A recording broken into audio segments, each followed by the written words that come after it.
Hi, everybody, and welcome to this bonus episode of Let's Make Waves podcast. I'm your host, Rana. In the past, I usually share book recommendations on my social media profile, but today I wanted to share with you a book that is of tremendous value that I recently read, and I highly, highly recommend that you pick up and read for yourself. The name of the book is Rework by Jason Fried and David Hansson. This is a treasure chest full of amazing gems of advice. And because of that, I wanted to quickly come up here to share with you some of these eye-opening tips that I loved in this book. So if you're an entrepreneur who's just starting out, or if you're somebody who's a few years in, this book is a fantastic resource to get your hands on. I'm not an affiliate, and this is not a paid promotion. I just feel that through my podcast and here, I've created this community with all of you, and I'm sharing a resource that I found so valuable for myself. I'm sharing that with you, my community. So this book, Rework, it shares the experience of the writers who have this highly successful and profitable business that competes with giants, but is somehow still true to its original values and small teams. Now, Jason and David are the owners of 37 Signals, which is a very successful company in the technology business. Their products include Basecamp, High-Rise, Backpack, Campfire, just to name a few.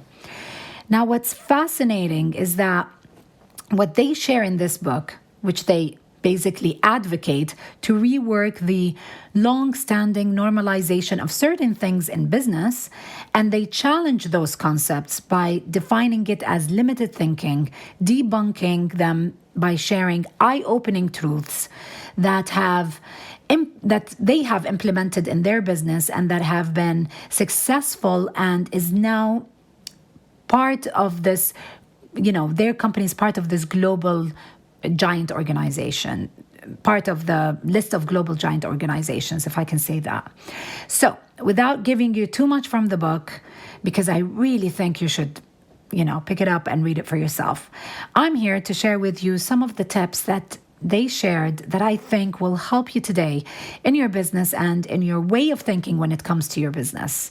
The aim is to help rethink certain business perspectives that might be stopping you today from realizing the full potential of your idea, of yourself, and of your business. So the first tip is start by making something. And this is all about action taking. Having an idea is nothing like doing something with that idea. It is really easy for anybody to have ideas that, we might think is really valuable. But until we work on that idea and then try to sell it, that we actually start understanding whether that idea holds water or not. So power is in the motion. Okay? The second tip that I'd like to share with you is to start at the epicenter. So when you're starting anything new, there are so many forces that will pull you in different directions.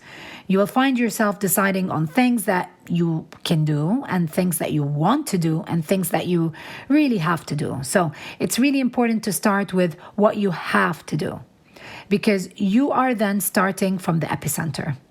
And this is why I always remind my clients, before you start with the logo and the brand colors and all of that, start with your mission statement. Start with developing the details of the service or the product that you want to provide in your business. I really like what the writers suggested in the book. Let me quote here. The way to find the epicenter is to ask yourself this question. If I took this away, will what I'm selling still exist? Which part of the equation you cannot remove? I just love that. Tip number 3 is making the call is making progress. So I remember mentioning a while back this particular point in one of my IG lives. This is before I read the book. I stressed in that IG live, that Instagram live, I stressed on the importance of taking decisions, because when you take decisions, you make progress. There's no perfect decision. Decisions are made based on current data, circumstances, situations, and basically assessment of any expected outcome. Waiting on the perfect decision is stagnation to the momentum and movement, which is, in most cases, it brings more problems than solutions. So I hope you think about that. Tip number 4 is don't copy. I love this tip because I know that when we are first starting out, before we find our real voice, and the voice of our business, we get inspired by people in our business and in the business industry that we're in, who are much more ahead of us and who are icons in their own right. The issue starts when all the material that you produce is based on a copy. This formula is destined for failure because you're building your brand and image based on something that doesn't exist. Because it is not you. It's not your words, it's not your work, so you simply cannot sustain it forever. Tip number 5 is focus on you instead of they. And I love what the writers said about this point. This is what they had to say. I'm going to quote this.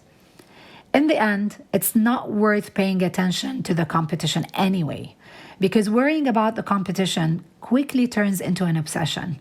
Every little move becomes something to analyze, and that's a terrible mindset. Okay, tip number 6, build an audience. I'm sure you heard me talking about the importance of knowing your audience and building a relationship with your audience. This is true for all kinds of businesses. When you build an audience, they come back to you again and again. When you build an audience, you do not need to buy people's attention through advertising. They give it to you anyway because they are your audience. You've nurtured this relationship by giving value and by being consistent. And the last tip that I'll share from the book, tip number 7, it's emulate chefs. And I absolutely love this tip, emulating chefs. Because especially how the writers address this point. This is what they had to say when it comes to emulating chefs. Why do you know few chefs better than others? Because they share everything that they know. They put their recipes in cookbooks and show their techniques on cooking shows. They do all of that because a recipe is much easier to copy than a business. They know that those recipes and techniques aren't enough to beat them at their own game. Nobody is going to buy a cookbook and then open a restaurant the next day. I just absolutely love this. Now, of course, the book has so much more, and that's why it is really worth picking it up and reading it. I link it in the show notes here, and just click on it. I'm going to link it on the Amazon one if you wish to buy. Again, this is not an affiliate, and it's not a sponsored episode. So here's the reality of today and something that the book touches on. We all have our individual journey in entrepreneurship. It's a very powerful step to let go of business standards that may be very popular around us, but that may not make sense for us as individuals or at least as business owners or for our business. The reason why I wanted to share this book with you all, my community, is because it displays a simpler set of rules that are as powerful and that will shift your mindset and believe that less is more when it comes to entrepreneurship. So I hope you enjoyed this bonus episode. If you decide to read the book, please connect with me. Send me an email or a DM on Instagram. I'd love to hear your thoughts and opinions about the book. I'll link to my email also in the show notes if you wish to write instead of social. Thank you so much for listening. Have a great week and take care.